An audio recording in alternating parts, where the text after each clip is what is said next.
Night shift helps reduce the blue light emitted by your iPhone screen, making it easier on your eyes, especially at night. If you want to enable this feature, here's how to turn it on. Let's get started. Step 1. Turn on night shift in settings. Open the settings app, scroll down, and tap display and brightness. Scroll down, tap night shift, toggle on manually enable until tomorrow to turn night shift on right now. You can also adjust the color temperature slider to make the screen warmer or cooler to your liking. Step 2. Schedule night shift automatically. While you are in night shift settings, tap Scheduled. Toggle the Scheduled option on.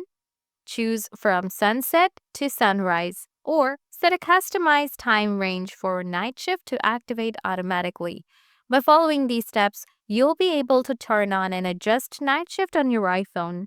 If the video did the trick for you, smash that like button, and if you want more helpful tips and tricks like this one, subscribe to the channel. As always, thanks for watching, and I'll catch you in the next one.